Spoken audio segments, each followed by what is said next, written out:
ஜெபம் செய்வோம். அன்பின் பரலோக பிதாவே, உம்மை துதிக்கிறோம் ஆண்டவரே, உம்மை ஸ்தோத்திரிக்கிறோம். இந்த பரிசுத்த ஓய்வு நாளிலே விசேஷமாக ஆண்கள் வளர்ச்சி ஆராதனை என்று ஒரு சிறப்பாக ஆராதிக்கத்தக்கதாக இந்த வேளையிலே நீர் எங்களை கூட்டி சேர்த்திருக்கிறீர் ஆண்டவரே, உம்மை துதிக்கிறோம். நாங்கள் வந்ததினால் நிச்சயமாக நீர் வந்துவிடவில்லை ஆண்டவரே. எங்கே 2 பேர் 3 பேர் என்னை நாமத்தினால் ஒருமனப்பட்டு கொண்டிருக்கிறவர்கள் மத்தியில் இருக்கிறேன் என்று சொன்னீர். நாங்கள் வந்ததுனால நீர் வரல ஆண்டவரே. நாங்கள் எப்படி வந்தோம் நமக்கு தெரியும் ஆண்டவரே.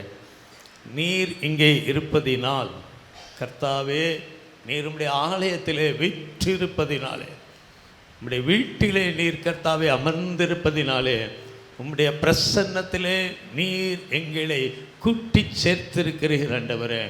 எங்களை அழைத்து கொண்டு வந்திருக்கிறீர், எங்களை சுமந்து கொண்டு வந்திருக்கிறீர் ஆண்டவரே. ஒரு கரிசனையோடு எங்களை கொண்டு வந்திருக்கிறீர் ஆண்டவரே. மக்கு ஸ்தோத்திரம் ஆண்டவரே.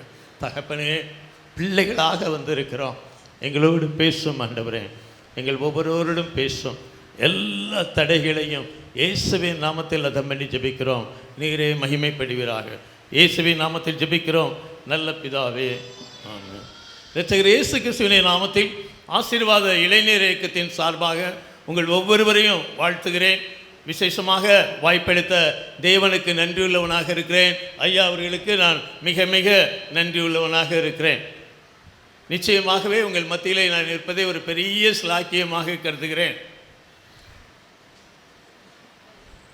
என்னுடைய வாஞ்சை இந்த எர்ணாவூர் சபையிலே ஒரு ஓரத்தில் ஒரு நாள் உட்காரணும் என்று இருந்தது. விசேஷமாக கொரோனா நாட்களிலே இந்த சபை, புதிய தரிசன சபை, உங்களை விசேஷமாக அருளுரை மூலமாக, கொயர் மூலமாக எவ்வளவு சிறப்பாக அந்த லைவ் ஆராதனை இருந்தது இல்லையா? மறக்கவே முடியாதுங்க. ஈசியில் எத்தனையோ சபைகள் உண்டு, but the best is the Ernavur சபை. அது புதிய தரிசன சபை. உங்களுக்கே தெரியும். அதில் ஒரு ஐயா எபியனா இருக்கிறாங்க. அதனால் மாத்திரமல்ல, பெரிய கிரேஸ் நமக்கு மாத்திரம் இல்லை, எல்லாருக்கும் ஆசீர்வாதமாக இருந்த சபை, இருக்கிற சபை. ஆண்கள் வளர்ச்சி ஞாயிறு வளர்ந்து கொண்டிருக்கிற ஒரு சபையில் இன்னும் வளர்ச்சி. இந்த வளர்ச்சியை குறித்து இங்கே அழகாக மத்தியிலே நான் வைக்க விரும்புகிறேன். வளர்ச்சி என்றால் அது முதிர்ச்சியையும் குறிக்கும். கத்தோலிக்க ஆலயங்களுக்கு நீங்கள் போயிருப்பீங்கன்னு நினைக்கிறேன், சிலர் போயிருப்பீங்க. அதில் பார்த்தீங்கன்னா இப்படி படங்கள்லாம் உண்டு. அங்கே 14 படங்கள் உண்டு. இங்கிட்டு ஒரு 7, அங்கிட்டு ஒரு 7 இருக்கும்.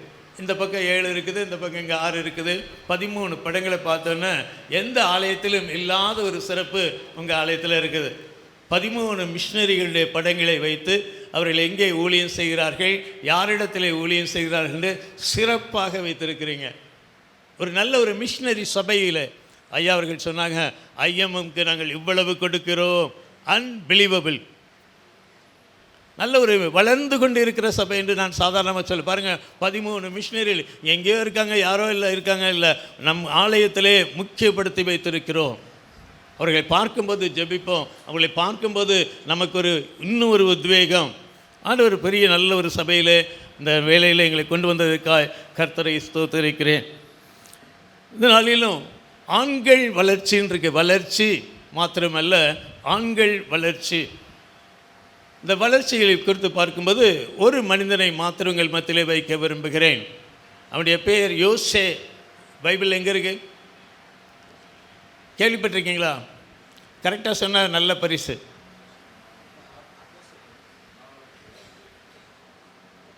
ஐயா, என்ன விசுவாசிகள் மத்தியில் வளர்ந்து கொண்டு இருக்கிற சபை. மோசே தெரியும், என்னையா யோசேங்கிறீங்க? அப்போஸ்தலர் நடவடிக்கையின் புஸ்தகம் 4வது அதிகாரம் 36வது வசனம். அப்போஸ்தலர் 4:36. அந்த ஒரே பைபிளில் ஒரு தடவை தாங்க அவன் பேரே வருது. அவனுடைய உண்மையான பெயர் ஒரே ஒரு தடவை தான். அதனால தான் கஷ்டம். அப்போஸ்தலர் 4:36.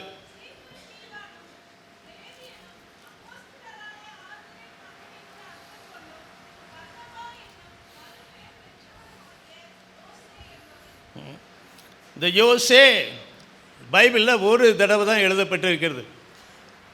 யாருமே அதுக்கப்புறம் நான் யோசேன்னு கூப்பிட்டதே இல்லை. அதனால தான் நமக்கு அவ்வளோ கஷ்டமான கேள்வியாக தெரிஞ்சது. ஆனால் அப்போஸ்தலர்கள் எல்லாரும் ஒன்று போல ஒருமனப்பட்டு அவனுக்கு ஒரு பேரை வச்சுட்டாங்க. என்ன பேரும்? ஆறுதலின் மகன் பர்னபா. பேரை கேட்டாலும் பாருங்கள், சிலருக்கு பட்ட பேர் வைப்பாங்க. ஏன்னா நம்ம கூட பிள்ளைகளுக்கு கூட பட்ட பேர் வைப்போம், ஃப்ரெண்ட்ஸுக்கு பட்ட பேர் வைப்போம், வாத்தியாருக்கு பட்ட பேர் வைப்போம்.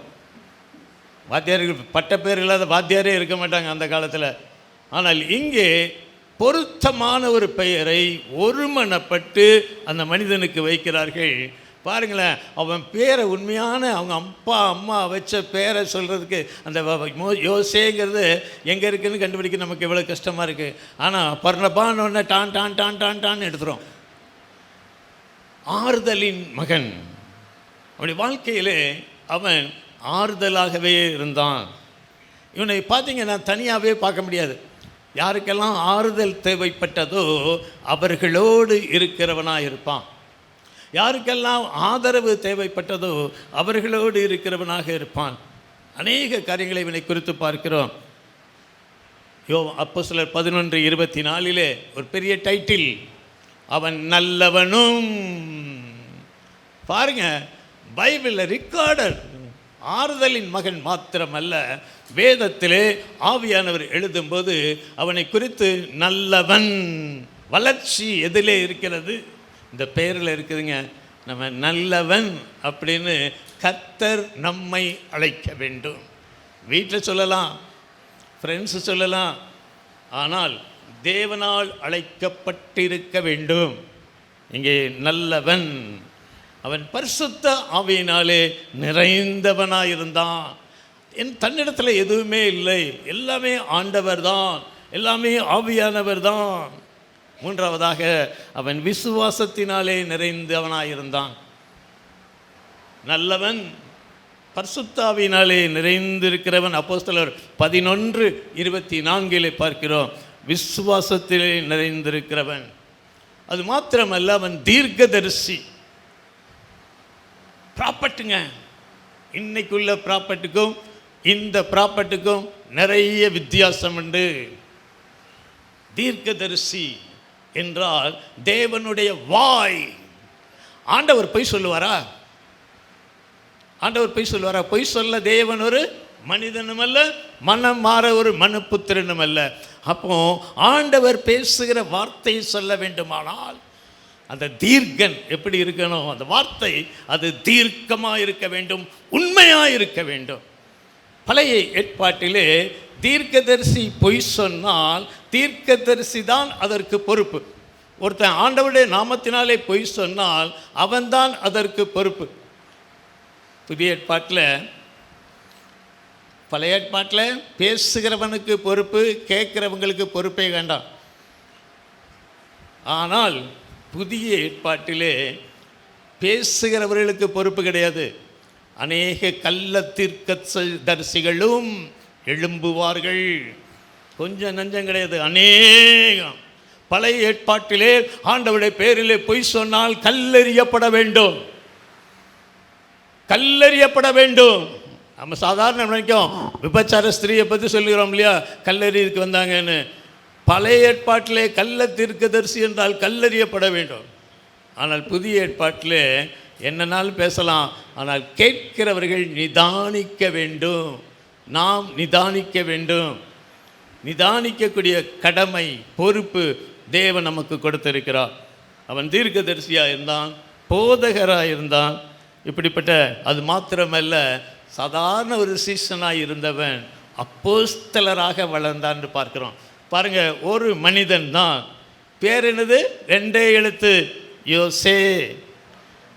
அந்த யோசே அவனுடைய கேரக்டர் மூலமாய் அவனுடைய பெயரிலே வளர்ச்சி. பர்னபா கேரக்டரிலே வளர்ச்சி, நல்லவன். ஆவிக்குரிய வாழ்க்கையிலே வளர்ச்சி. என்ன வளர்ச்சிங்க? அவன் பரிசுத்த ஆவியை பெற்றவனாயிருந்தான் என்றல்ல, நிறைந்தவனாயிருந்தான். நிறைந்தவனாயிருந்தான். பெற்றிருப்பதற்கும் நிறைந்திருப்பதற்கும் பெரிய வித்தியாசம் உண்டு. இன்றைக்கி ஆலயத்துக்கு வருவாங்க, அப்படி ரெண்டு பாட்டு அப்படி ஜான்னு அந்த எப்படி என்ன அப்படி கீபோர்டை வேகமாக அப்படி போட்டாச்சுன்னா போதும், துள்ளுதுக்குனே ஆட்கள் இருப்பாங்க, குதிக்கிறதுக்குனே ஆட்கள் இருப்பாங்க. நம்ம இதில் இல்லை. அந்த காலத்தில் பார்த்திங்கன்னா ட்ரம் உண்டு, டான் டான் டம் டம் டம், பீட்டை கூட்டினாலே போதும், amen amen amen, glory glory glory glory glory glory glory glory தான். மைமை மைமை மைமை, கடைசியில் மை கூட இருக்காது. நிறைந்திருப்பது என்று சொன்னால் இங்கே பர்னபா நிறைந்திருந்தவனாக இருந்தான். எப்பொழுதும் ஆலயத்திலே மாத்திரமல்ல, பாடல் வேளையிலே மாத்திரமல்ல, ஆராதனையின் மத்தியிலே மாத்திரமல்ல, எப்பொழுதும் அவன் நிறைந்திருந்தவனாக இருந்தான். வேதத்திலே பார்க்கிறோம், நல்ல ஒரு போதகனாக இருந்தான். வளர்ச்சி, ஆவிக்குரிய வாழ்க்கையிலே வளர்ச்சி, விசுவாசத்திலே வளர்ச்சி, போதிக்கிறதிலும் வளர்ச்சிங்க.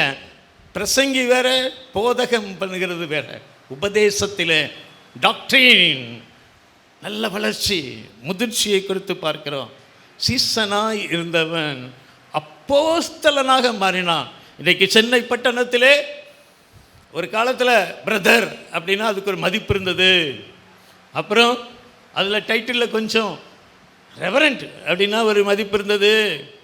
அப்புறம் பார்த்தாங்க ப்ராப்பர்ட் அப்படின்னா அதுக்கு ஒரு மதிப்பு. கடைசியில் போட்டாங்க, ஐயா போடு, இதுக்கு மேலே போடுறதுக்கு ஒன்றுமே இல்லை. அப்போஸ்தலர் அப்படிங்கிற பேரோடு கூட எத்தனையோ டைட்டில்களில் பார்க்கலாம், பார்த்துருப்பீங்கல்ல. அப்போஸ்தலர், அப்போஸ்தலர்னா என்ன மீனிங்னு கூட தெரிஞ்சிருக்காது. ஆனால் அவர் போட்டிருப்பார் அப்போஸ்தலர்னு. டாக்டர்லாம் தூர நிற்கணும். அப்போஸ்தலர் என்றால் அனுப்பப்பட்டவன். இங்கே சாதாரணமாக அல்ல, ஆவியானவராலே அனுப்பப்பட்டவன், எருசலேமில் உள்ள அப்போஸ்தலர்களாலே அனுப்பப்பட்டவன். அப்படி வளர்ச்சியை பாருங்கள். எங்கிருந்து வந்தான்னு சொன்னால் வேதத்தில் பார்க்கிறோம். முதலாவதாக அப்போஸ்தலரின் புஸ்தகம் 4வது அதிகாரம் 36, 37 வசனம்.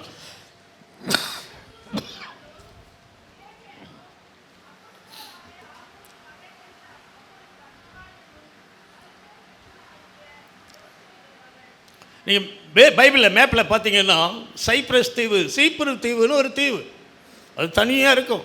அந்த தீவை சேர்ந்த பர்னபா ஆண்டவரை ஏற்றுக்கொண்டான். அவன் எருசலேமுக்கு சென்று, எல்லாரும் அந்த காணியாட்சிகள்லாம் எல்லாரும் தன்னுடைய சொந்த நிலங்கள்லாம் விற்றாங்க இல்லையா. 4வது அதிகாரத்தில் பார்க்கிறோம், 34வது வசனம். நிலங்களையும் வீடுகளையும் உடையவர்கள் அவைகளை விற்று விற்கப்பட்டவைகளின் கிரயத்தை கொண்டு வந்து அப்போஸ்தலருடைய பாதத்திலே வைத்தார்கள். அவனுக்கு தேவையானதற்கு தக்கதாய் பகிர்ந்து கொடுக்கப்பட்டது. அவர்களில் ஒருவனுக்கும் ஒன்றும் குறைவாயிருந்ததில்லை. எல்லாரும் நிலத்தை விற்றாங்க, அவங்களுடைய சொந்த வீடுகளை விற்றாங்க, நிலங்களையும் வீடுகளையும் விற்றாங்க. ஆதி திருச்சபையிலே ஒவ்வொரு விசுவாசிகளும் அதை கொண்டு வந்து அப்போஸ்தலருடைய பாதத்திலே வைத்தார்கள். நிறைய எல்லாரும் வைத்தாங்க. அதில் குறிப்பாக பார்த்தீங்கன்னா 2 பேருடைய பேரை தான் பார்க்கலாம்.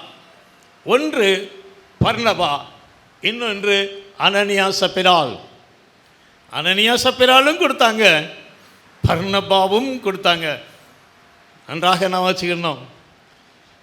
குறிப்பாக இங்கே பர்னபாவை குறித்து பார்க்கிறோம். தனக்கு உண்டாயிருந்த நிலத்தை விற்று அதன் கிரயத்தை கொண்டு வந்து 37வது வசனம் அப்போஸ்தலருடைய பாதத்திலே வைத்தான். முதலாவதாக இந்த மனிதனை குறித்து பார்க்கும்போது இவருடைய கைகள் தாராளமான கைகளை உடையது. 3 காரியத்தை தான் வைக்க விரும்புகிறேன். The first, he had generous hands. தாராளமான கைகளை உடையவன். தனக்கு உண்டாயிருந்த நிலத்தை விற்றான். யாருக்கோ கொடுக்குறோன்னு அல்ல, எருசலேமிலே அங்குள்ள விசுவாசிகளுக்கு, அதுவும் சகோதரர் அப்படின்னு தான் இருக்கும் பைபிளில், சகோதரர்களுக்கு இந்த திருச்சபையும் கொடுக்கிறதிலே வளர்ந்திருக்கிற ஒரு சபையாக இருக்கிறது. ஐயா சொன்னாங்க, பெரிய ஒரு அமௌண்ட்டை சொன்னாங்க, அன்பிலீவபிள். நல்ல ஒரு பெரிய, நாங்கள் இந்தியன் மிஷன் மூவ்மெண்ட்டுக்கு இவ்வளவு மாதந்தோறும் கொடுக்கிறோம், அசஸ்மெண்ட் அதை விட அதிகமாக கொடுத்துருவோம், பெரிய அமௌண்ட்டை சொன்னாங்க. வளருகிற சபை அது கொடுக்கிற சபையாக இருக்க வேண்டும். எங்களுக்கே ஒன்றும் இல்லை, எங்களுக்கே ஒன்றும் இல்லை, எங்களுக்கு ஏதாவது கொடுக்குமாங்க, எங்களுக்கு டயசிஸ்லேருந்து ஏதாவது அவங்க கொடுப்பாங்களா, பேராயர்கிட்டருந்து, பேராயர் அம்மாட்டேருந்து, ஐயா தந்தை பேராயர்கிட்டருந்து ஏதாவது கிடைக்குமா? இல்லையா, நாங்கள் வளர்ந்து கொண்டு இருக்கிற சபை, நாங்கள் வளர்க்கிற சபை. ஐயா சொன்னாங்க, மீஞ்சூர் சபை ஒரு நாளில் எங்கள் சபையுடைய பிரான்ச்சாக இருந்தது. இன்னைக்கு அந்த சபையோட வளர்ச்சியை பாருங்க, எவ்வளவு சந்தோஷமா இருக்குது. நம்மால் உருவாக்கப்பட்ட சபை, நம்மால் வளர்க்கப்பட்ட சபை, இன்னைக்கு அது வளர்ந்து பெருகி இருக்குன்னா அதை பார்க்கிலும் ஒரு பெரிய சந்தோஷம் நமக்கு இல்லை.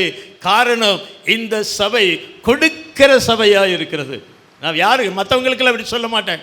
எழில் நகரில் எப்படி ஆண்டவருடைய செய்தி இருந்து அது கர்த்தர் எப்படி பேசினார்னு அது வேற. கொடுக்கிற சபையா இருக்கிறது. இந்த ஆண்கள் ஐக்கியம் கொடுப்பதிலே, உதாரத்துவத்திலே முன் உதாரணமாக இருக்கிறது. நாம் ஆண்டவருடைய இங்கே பார்க்கிறோம், பர்னபாவுடைய காரியத்திலே முதலாவதாக அவனுடைய கைகள் தாராளமாய் இருந்தது. அப்போஸ்தலர் 15:25 பார்க்கிறோம், கைகள் மாத்திரமல்ல, அவன் தன்னையே கொடுக்கிறவனாக இருந்தான். தன்னுடைய பிராணனையே சாதாரணமாக கர்த்தருடைய நாமத்திற்காக, இயேசுவின் நாமத்திற்காக தன்னுடைய பிராணனையும் கொடுக்க துணிந்தவர்களை லிஸ்ட்டில் அவன் இருக்கிறான். தன்னையே கொடுத்து விட்டால் எதையினாலும் கொடுப்போங்க. முதலாவதாக நம்மை கொடுக்க வேண்டும். நான் ஜெபிக்கும்போது சொன்னேன், ஆண்டவரே நாங்கள் வந்ததுனால நீர் இங்கே வந்துடல ஆண்டவரே, ஏன்னா நம்ம எத்தனை மணிக்கு வந்தோன்னு தெரியும். ஒரு ஆலயத்தில் நாம் எப்படி வர வேண்டும் சொன்னால், என்னுடைய வாழ்க்கையில் எனக்கு 65 வயசாகுது. ஒரு முக்கியமான காரியத்தை நான் கடைப்பிடிப்பேன், அதில் எந்த ஒரு காம்ப்ரமைஸும் இருக்காது. முதலாவது ஆலயத்துக்கு வருவேன், கடைசியாக போவேன். ஆலயத்துக்கு எப்படி வரணும்? முதலாவது ஆலயத்திற்கு வர வேண்டும், கடைசியாக செல்ல வேண்டும். நீங்கள் வந்து பாருங்கள், கடைசியாக போய் பாருங்கள், அதுக்கப்புறம் என்கிட்ட சொல்லுங்கங்க. நீங்கள் அடுத்த வாரமே நீங்கள் சொல்லுவீங்கங்க, நான் அதை செஞ்சேன், அதை கொடுத்தேன், இதை கொடுத்தேன்னு. உங்களையே கொடுத்து விட்டீர்கள் என்றால், நீங்கள் 9:30 மணிக்கு 8:30க்கு சர்வீஸு, எத்தனை மணிக்கு வந்தீங்க? அப்போது உங்களையே கொடுக்கலை, உங்களையே கொடுக்கலை. நீங்கள் கொடுத்து பாருங்கள். தட் இஸ் அதுக்கு ஈடு எதுவுமே கிடையாதுங்க. என்னுடைய வாழ்க்கையில் ஆலயத்தின் நிமித்தமாய் ஆசீர்வதிக்கப்பட்ட அநேக காரியங்கள் உண்டு. ஒவ்வொரு ஆசீர்வாதமும் ஆலயத்தின் நிமித்தமாய் தேவன் என்னை ஆசீர்வதித்தார். இங்கே பிராணனையே கொடுக்க துணிந்த பர்னபாவை பார்க்கிறோம். ஃபர்ஸ்ட் நாம் நம்மையே கொடுப்போம் என்று சொன்னால் நாம் ஆண்டவருக்காக எதையும் செய்ய ஆயத்தமாக இருப்போம். அடுத்ததாக பார்க்கிறோம், இரண்டாவதாக ஜெனரஸ் மைண்ட், தாராளமான மனதை உடையவன். வளர்ச்சி எங்கே இருக்கிறது? கைகளிலே இருக்கிறது. வளர்ச்சி இதை உள்ளத்தில் இருக்கிறது, மைண்ட். எங்கே பார்க்கிறோம்? அப்போஸ்தலர் நடபடியின் புஸ்தகம் 9வது அதிகாரம் 26 வசனத்தில் பார்க்கிறோம். அப்போஸ்தலர் 9:26.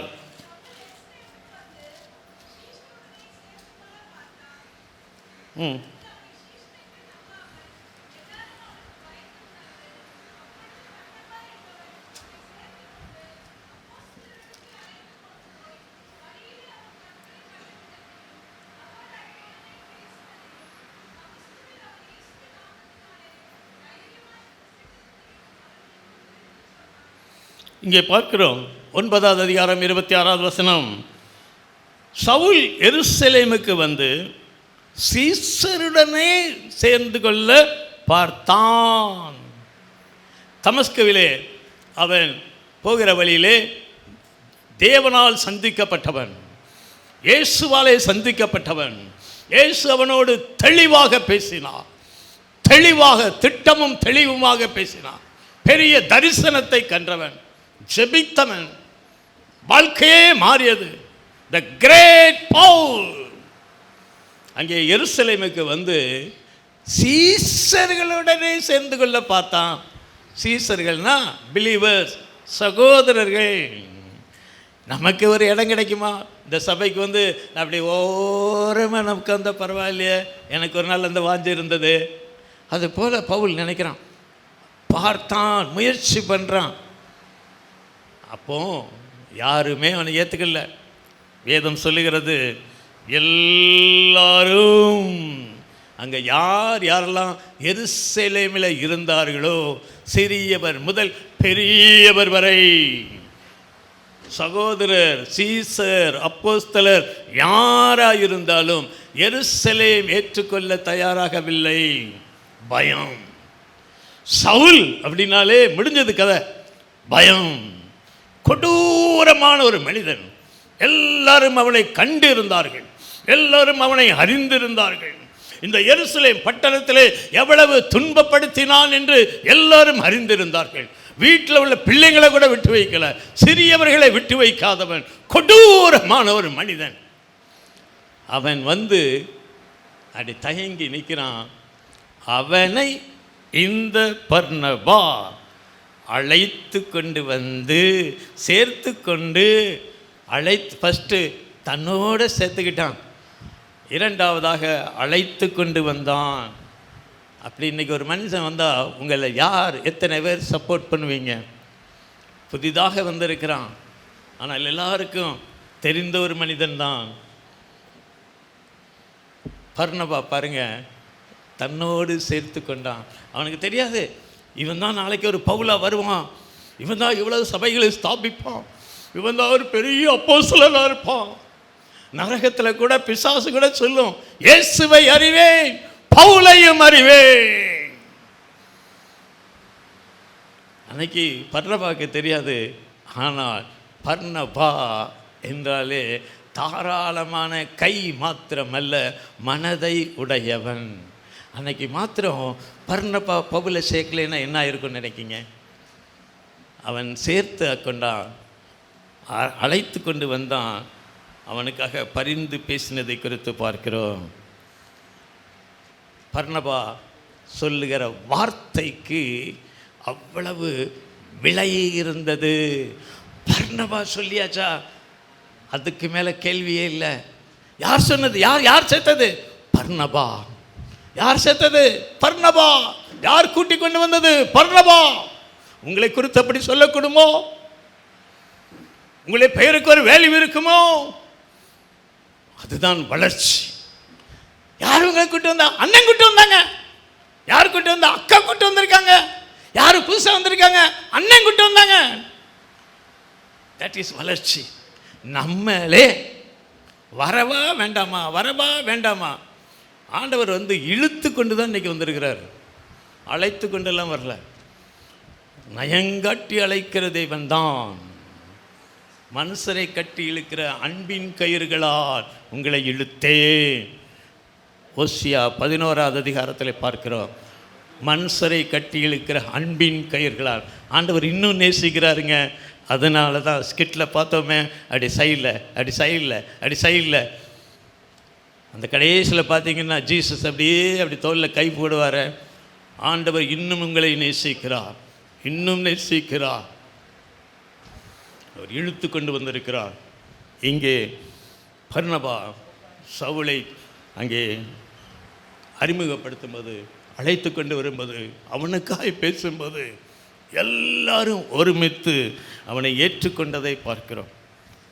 அது அங்கே ஒரு பெரிய வளர்ச்சியை குறிக்கிறது. நமக்கு ஒரு நல்ல, எல்லாரும் அப்போஸ்தலர்கள் தான், இயேசுவோடு இருந்தவர்கள். அதை விட என்னையா பெரிய ஸ்லாக்கியம்? யோவான் கேட்ட சொல்வார், ஆதி முதல் இருந்ததும் நாங்கள் நோக்கி பார்த்ததும் எங்கள் கண்களினால் கண்டதும் எங்கள் கைகளினால் தொட்டதுமாயிருக்கிற ஜீவ வார்த்தையை குறித்து பேசுகிறோம். நான் மார்பிலே சாய்ந்திருந்தவர்கள். பேதுருவை கேட்டால் சொல்ல முடியும், அவர்களோடு த கிரேட் பவுல் அங்கே இணைக்கப்பட்டதை குறித்து பார்க்கிறோம். ஒரு பர்னபா ஒரு மனிதனை அறிமுகப்படுத்துகிறதுனாலே, ஒரு பர்னபா அந்த மனிதனை அழைத்து கொண்டு வந்ததினாலே, ஒரு பர்னபா பவுலுக்காக நின்றதினாலே ஒரு பெரிய ஒரு இணைப்பு, ஒரு பெரிய அடிஷன், ஒரு பெரிய ஒரு சேர்க்கை. That is growth. அது வளர்ச்சி. ஆண்கள் ஐக்கியம், ஆண்கள் வளர்ச்சி ஞாயிறு. இந்த வளர்ச்சிக்காக பர்னபாவும் வளர்ந்து கொண்டு இருக்கிறான். அந்த பவுலை கொண்டு வந்ததின் மூலமாக அன்றைக்கு சபை, அன்றைய ஊழியம் வளர்ச்சியை பார்க்கிறோம். ஒரு பெரிதான வளர்ச்சியை குறித்து பார்க்கிறோம். ஜெனரஸ் மைண்ட், தாராள மனது. நம்முடைய வாழ்க்கையிலே அடுத்த ஒரு வளர்ச்சியை குறித்து பார்க்கும்போது, இந்த பவுலும் பர்னபாவும் டீம் மினிஸ்ட்ரி, அந்த அந்தியோக்கிய சபையிலே அவர்கள் தீர்க்கதரிசிகளாகவும் போதகர்களாகவும் இருந்தார்கள். இந்த பர்னபாவை பார்த்தோடனே எருசலேம் சபையார் அந்தியோக்கியா வளர்ந்து கொண்டிருக்கிற அந்த சபைக்கு அனுப்பினார்கள். உடனடியாக எருசலேமை விட்டு அவன் அந்தியோக்கியா செல்ல ஆயத்தமாக இருந்தான். நீ போனால் அந்த சபை இன்னும் வளரும். இன்றைக்கு ஆண்டவர் நம்மை பார்த்து சொன்னால் நம்ம எத்தனை பேர் அதற்கு கீழ்ப்படிவோம்? உடனடியாக போனான். அங்கே போன உடனே இவன் மாத்திரம்தாங்க, பர்னபா மட்டும்தான் போனான். அங்கே போனோன்னு தர்சு பட்டணத்திலே பவுல் இருக்கிறாரு. அங்கே போய் மெனக்கெட்டு தர்சு பட்டணத்திற்கு போய் பவுலை கூட்டிக் கொண்டு அந்தியோக்கியாவுக்கு வந்தார். ஆவியானவர் அவனை பார்த்து சொல்லலை, நீ போ அங்கே போய் அங்கே ஒருத்தர் இருக்கான் அவனை கூட்டுவான்லாம் சொல்லலை. அதுதான் வளர்ச்சி. நான் போவேன், நான் போய் சாதிச்சிருவேன், நான் எல்லாத்துக்கும் எனக்கு பெரிய இது இருக்குது, நத்திங். ஊழியம் என்றாலே, இந்த வளர்ச்சி என்றாலே, எங்கே குழு ஊழியம் உண்டோ, எங்கே குரூப் மினிஸ்ட்ரி, குரூப் என்று சொன்னால் நல்ல ஒரு டீம் மினிஸ்ட்ரி. குரூப்னா இன்றைக்கி வேறு அர்த்தம். பைபிளில் இருக்குல்ல, நான் பவுலை சார்ந்தவன் என்றும் அதை சார்ந்தவன் என்று அந்த காலத்தில் இருந்திருக்கு. டீம் மினிஸ்ட்ரி, குழு ஊழியம். 2 பேர் இருந்தால் கூட போதுங்க. ஆண்டவர் 2 பேராக தானே அனுப்பினார். இவன் போய் பவுலை கூட்டி கொண்டு அந்தியோக்கியாவுக்கு வந்தான். அந்தியோக்கியா வளர ஆரம்பிச்சது. அந்த லிஸ்ட்டில் பார்த்தீங்கன்னா ஃபஸ்ட்டு பர்னபா பேர் தான் இருக்கும். வாசிக்கலாமா? 13:1.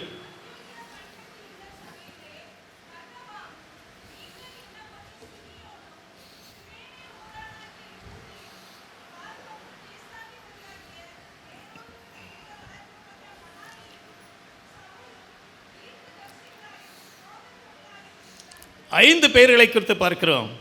ஃபர்ஸ்ட் யார் பேர்? பர்னபா. கடைசி யார் பேர்? சவுல். நம்பவே முடியல இல்லையா? ஃபர்ஸ்ட் பர்னபா, 5 பேரில் ஆள். அதுக்கப்புறம் பார்த்தீங்கன்னா எப்பவும் பவுலும் பர்னபாவும் சமயம் குறைவாக இருக்கிறதுனாலே வேகமாக சொல்ல நான் விரும்புகிறேன். அப்போஸ்தலர் 11:30 பர்னபாவும் சவுலும், 13:1 பர்னபா சவுல், 13:2 பர்னபாவும் சவுலும், 13:7 பர்னபாவையும் சவுலையும், 13:43 பவுலையும் பர்னபாவையும், 13:46 பவுலும் பர்னபாவும், 13:50 பவுலையும் பர்னபாவையும், 14:14 பர்னபாவும் பவுலும், 15:2 பவுல் பர்னபா. அதே இதில் பவுலும் பர்னபாவும் 12வது வசனம் 15வது அதிகாரம் பர்னபாவும் பவுலும், 15:22 பவுலோடும் பர்னபாவோடும், 15:25 பர்னபா பவுல், 15:35 பவுல் பர்னபா. எத்தனை இடத்துல இருக்கு தெரியுமா? பவுல் பர்னபா பேரை தனியாக பார்க்க முடியாது. பவுலும் உங்கள் பேரை அப்படி யாராவது இணைச்சி சொல்ல முடியுமா? நம்மெல்லாம் எப்படின்னா நம்முடைய திறமையை காட்ட விரும்புவோம், நம்முடையதை காட்ட விரும்புவோம். ஏன் இதுதான் ஒரு கொயர் இருக்குது. அந்த கொயரில் பார்த்திங்கன்னா நிறைய மைக்குண்டு, எல்லோரும் பாடுவாங்க. ஆனால் அந்த ஸ்பீக்கரில் உட்காந்து கேட்டிங்கன்னா ஒரு வாய்ஸ் மட்டும்தான் கேட்கும், ஒரே ஒரு வாய்ஸ் மட்டும்தான் கேட்கும். இங்கே அழகாக இருக்குது, அது புதிய தரிசன சபை, சூப்பராக இருக்குது, எல்லா வாய்ஸும் கேட்கும். ஈஸியை என்றாலே நீங்கள் எந்த கொயருக்கு போங்க எல்லாருடைய வாய்ஸும் இருக்கும். ஐயா சொன்னது போல் பாடகர் குழுன்னா இவங்க மட்டும் இல்லை, எல்லோரும். அங்கே ஒரு பிள்ளைகிட்ட சொன்னேன், ஏம்மா இன்றைக்கி வாய்ஸு கேட்கலையேன்னு. எப்படி அங்கிள் கேட்கும்? இந்த மைக்கு எடுத்து இப்படியே சொன்னால், இந்த மைக்கு எடுத்து டங்கு டங்கு டங்குன்னு தட்டினா கூட அந்த சத்தம் கூட கேட்காது அப்படின்னா.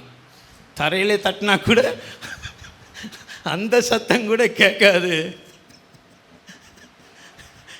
இதெல்லாம் மைக்கு தான். ஆனால் ஒரு காலம் வால்யூம் வைக்கவே மாட்டாங்க. அந்த அண்ணன் இருக்காங்கல்ல, அவங்க சவுண்ட் மட்டும்தான் கேட்கணும், அது மட்டும்தான் கேட்கும்.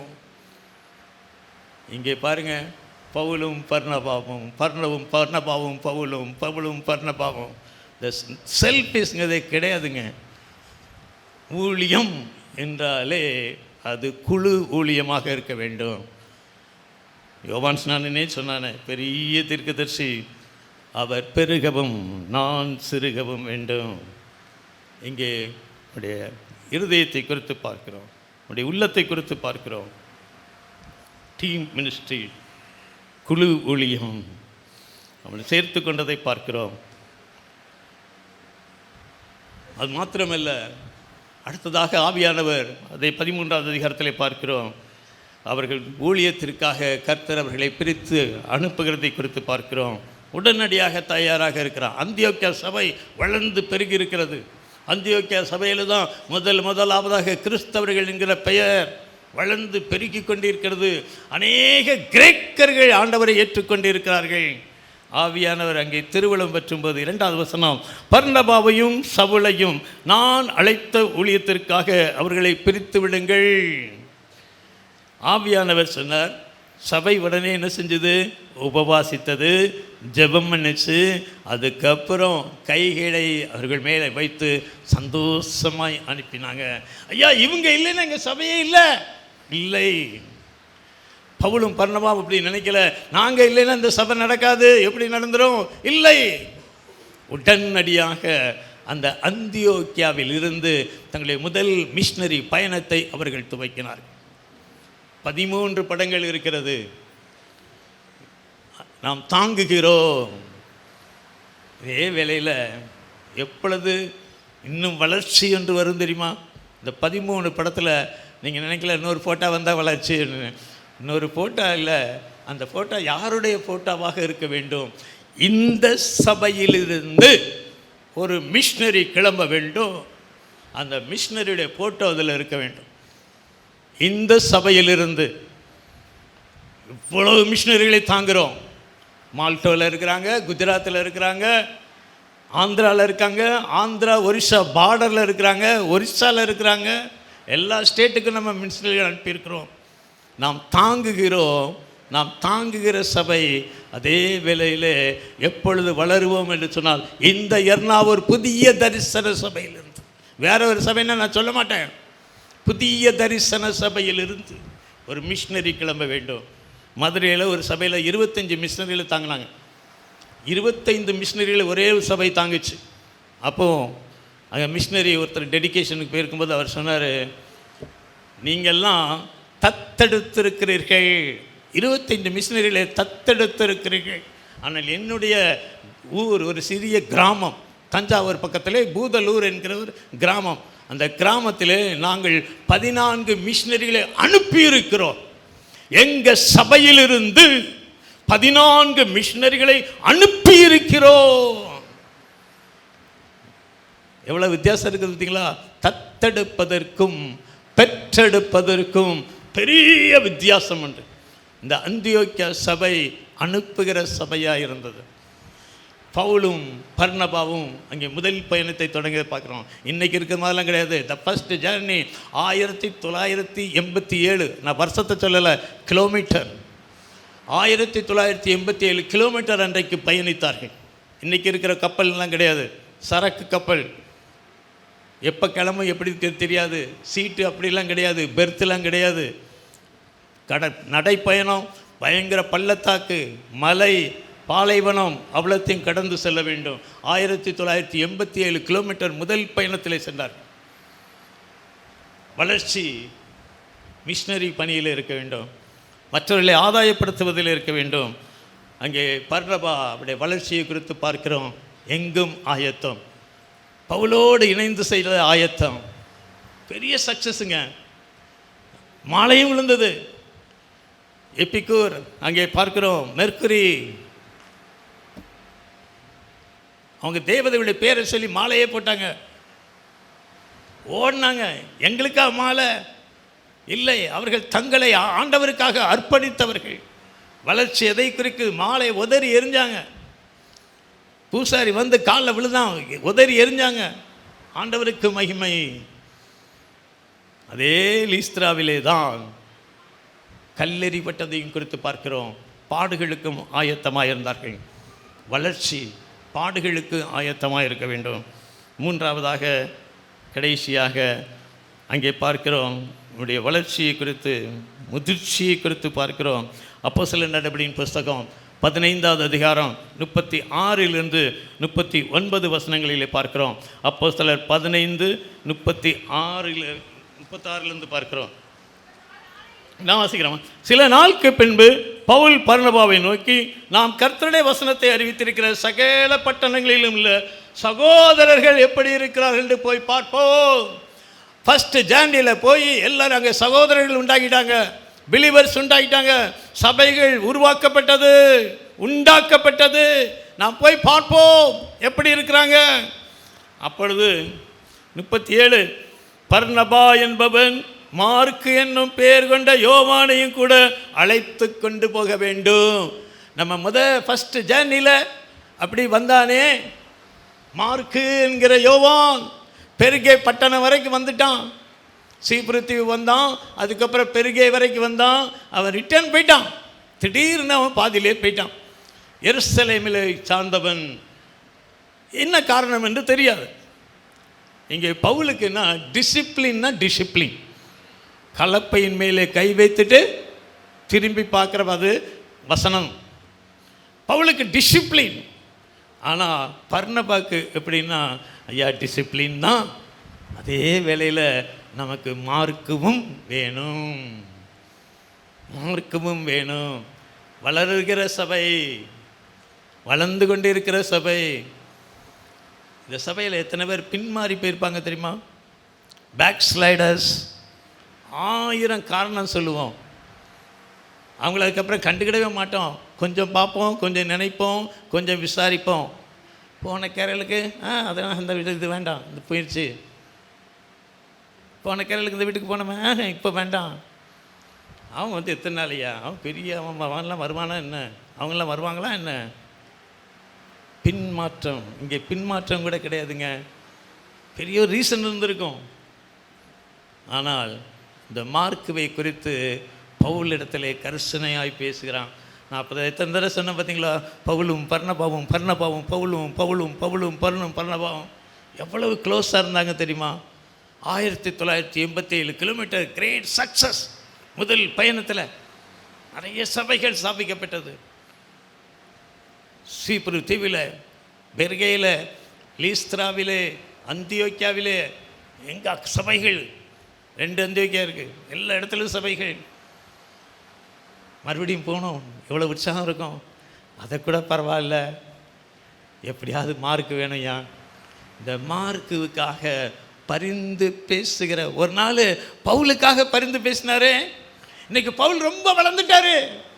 இப்போ பர்னபாவும் பவுலும் கிடையாது, பவுலும் பர்னபாவும். யாருனாலும் பார்த்தீங்கன்னா பவுலும் பர்னபாவும் பாங்க. பவுல் ரொம்ப வளர்ந்துட்டாரு.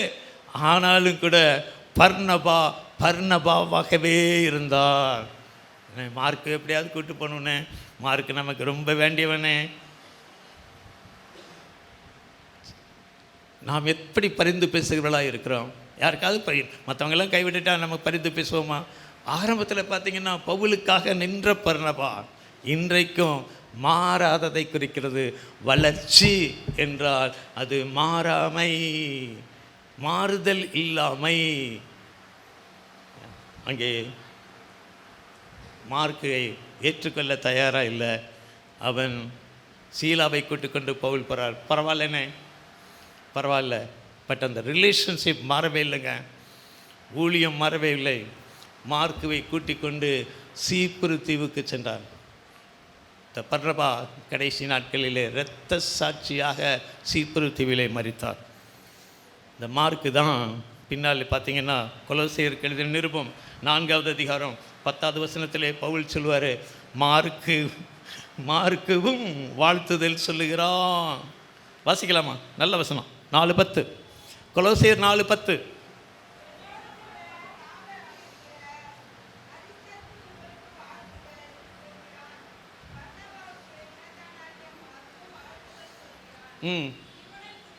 ம்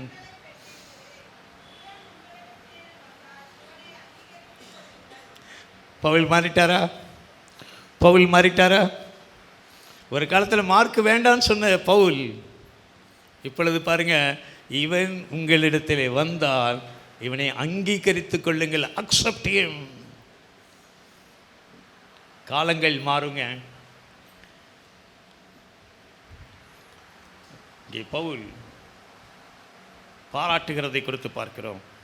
2 தீமோத்தேயுவின் புஸ்தகம் 4வது அதிகாரம் 11வது வசனம். 2 தீமோத்தேயு 4:11. மார்க்குவை உன்னோடே கூட கூட்டிக் கொண்டு வா, ஊழியத்தில் அவன் எனக்கு பிரயோஜனம் உள்ளவன். யார் சொல்றது? பவுல் தீமோத்தேயுக்கு எழுதுறாரு, அப்பா நான் ஜெயிலில் இருக்கிறேன், எனக்கு மார்க் வேணும், நீ வரும்போது மார்க்கை கூட்டு வாப்பா, ஊழியத்தில் ரொம்ப பிரயோஜனம் உள்ளவன். ஆண்டவர் ஒருபோதும் நம்முடைய ஊழியங்களை மறவாத தெய்வனுங்க. அது மாத்திரமல்ல, அவன் உடன் பிலமோனுக்கு எழுதும் போதும் 24வது வசனம், என் உடன் வேலையாளாகிய மார்க்குவும் வாழ்த்துதல் சொல்லுகிறான். என் உடன் வேலையால் பிலமோனுக்கு எழுதும்போது ஷார்ட்டஸ்ட் லெட்டர். அதுலேயும் கூட பார்த்தீங்கன்னா மார்க்குக்கு இடம் இருக்குது. என் உடன் வேலையாளாகிய மார்க்குவும் வாழ்த்துதல் சொல்லுகிறான். பேதுருட்ட கேட்டால் சொல்லுவார், மார்க்கை பற்றி என்னப்பா நினைக்கிறீங்க? அவன் என் மகன். 1 பேதுருவின் புஸ்தகம் 5வது அதிகாரம் 13வது வசனம், என்னுடைய குமாரன். மினிஸ்ட்ரினா அதுதாங்க வளர்ச்சி, ஊழியம்னா அதான் வளர்ச்சி. இன்றைக்கும் இருக்குது. யாரை பார்த்து குமாரன்பாங்க? குமாரனுக்காக எல்லாத்தையும் ரெடியாக வச்சுருப்பாங்க. இன்றைக்கி எல்லாமே தலைமுறை ஊழியமாக போயிட்டு, இன்றைக்கி பிள்ளைகளுக்காக ஊழியம்னு ஆயிடுச்சு. பிள்ளைகளை குறித்து இன்றைக்கி பார்க்குறோம். அன்றைக்கு தீமோத்தேயு, பவுலும் தீமோத்தேயும், என்னுடைய பிரியமான குமாரனாகிய தீமோத்தேயு, அன்றைக்கு ஆவிக்குரிய தகப்பன்மார் இருந்தார்கள், தீமோத்தேயுக்கள் உருவாக்கப்பட்டார். அன்றைக்கு ஆவிக்குரிய தகப்பனாகிய பேதுரு இருந்தான். அங்கே மார்க்கு உருவாக்கப்பட்டதை குறித்து பார்க்கிறோம். எவ்வளவு பெரிய சபையாக இருந்தாலும், எத்தனை தீமோத்தேயுக்கள் இருந்தாலும், தீகுக்கள் இருந்தாலும், மார்க்குகள் இருந்தாலும், அங்கே ஒரு மைக்கு உடனே கொடுத்துருவாங்க. சொந்த பிள்ளைகளை மாத்திரம் உயர்த்தக்கூடியவை தேவன் அங்கீகரிப்பாரோ? அப்பாயிண்டடுக்கும் அனாயிண்டடுக்கும் பெரிய வித்தியாசம் உண்டு. தேவன் அங்கீகரிக்கிறார் என்றல்ல, தீகுகளையும் மார்க்குகளையும் தீமோத்தேயுக்களையும் உருவாக்க தவறிவிட்டு, ஆவிக்குரிய பிள்ளைகளை குமாரர்களை உருவாக்க தவறிவிட்டு, இன்றைக்கி வளர்ச்சி என்று இன்றைக்கி சென்னையில் பாருங்கள், பெரிய பெரிய மினிஸ்ட்ரி எல்லாம் பிள்ளைங்க கையில் கொடுத்து தத்தளிக்குது. ஆண்டவர் மாறாதவராக இருக்கிறார். பேதுருவை கேட்டால், என்னுடைய குமாரன். முக்கியமாக இந்த மார்க்கு தானே இந்த சுவிசேஷத்தையே எழுதினார். அருமையான 2வது சுவிசேஷம், நற்செய்தி இந்த மார்க்கு மூலமாய் நமக்கு கிடைத்தது. இவ்வளோ பெரிய வளர்ச்சிக்கு ஒரு மனிதன் காரணமாக இருந்தான், பர்னபா. தாராளமான கைகளை உடையவன், கொடுப்பதிலே தாராளமான மனதை உடையவன்.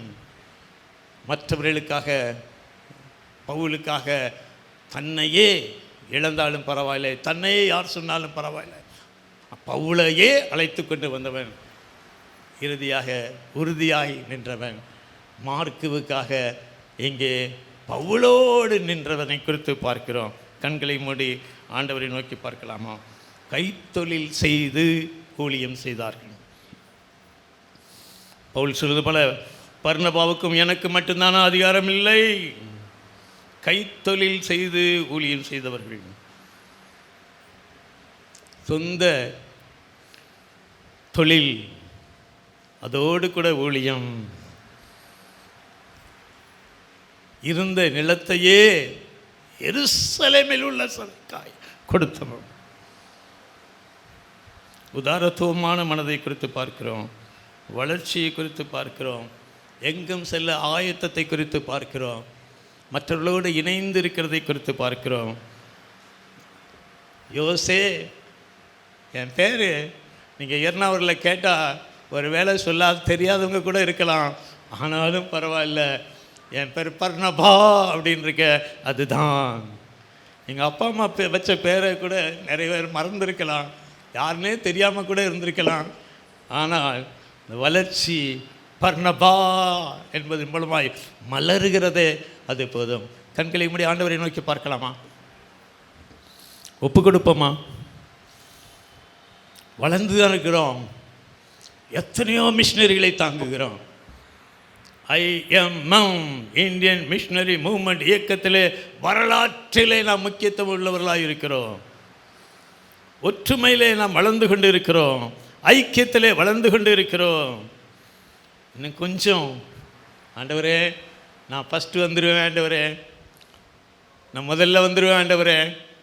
இட்ஸ் எ சின், அது பாவம்.